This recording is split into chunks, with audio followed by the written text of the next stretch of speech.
et bienvenue sur Book & Cook. J'espère que vous passez un bon confinement, si on peut dire. Moi, je sais, c'est nul. La devise du blog Book & Cook, c'est quoi? Un livre, une gourmandise.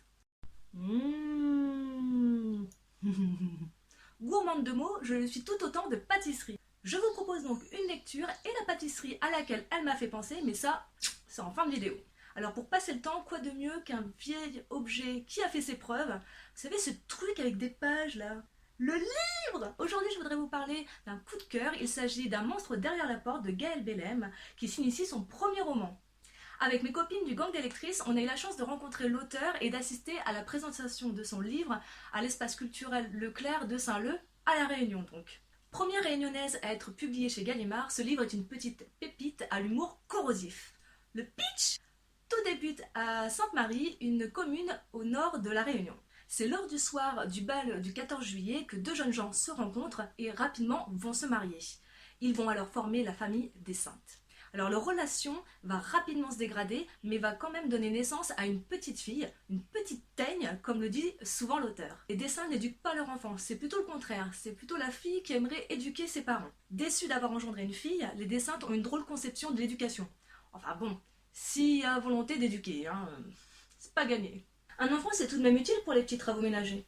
Ils ne cherchent pas de travail parce qu'ils seraient capables d'en trouver. Et s'ils en trouvaient, plus personne ne pourrait s'occuper de moi. Donc, ils passent toute leur journée au salon et me prient de ne pas grandir trop vite.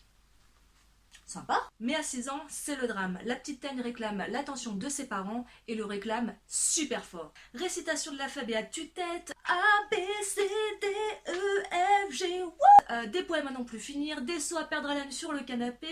Bref, la petite a de l'énergie à revendre, mais surtout a une soif d'être vue et d'être aimée par ses parents. Bah ouais, c'est une gosse. Les Dessins trouvent alors une parade éducative, se servir de la naïveté enfantine pour lui faire peur, avec un seul objectif, qu'on leur foute la paix! Dès lors, la gamine n'a plus qu'une idée en tête, faire mieux que ses parents, et cela en tout.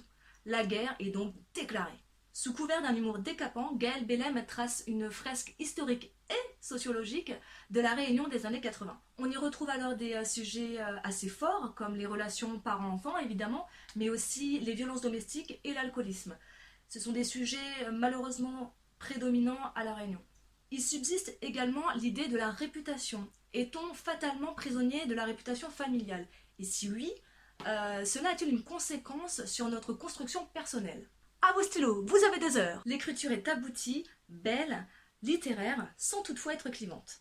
Alors à mesure que l'histoire se déroule, ça peut paraître paradoxal, mais on peut passer du rire à l'indignation totale. D'abord fraîche et amusante malgré l'horreur de certaines scènes, la lecture se fait à mesure plus sombre, plus malsaine. Et c'est ça qui est hyper intéressant dans ce récit, ce sont les nuances.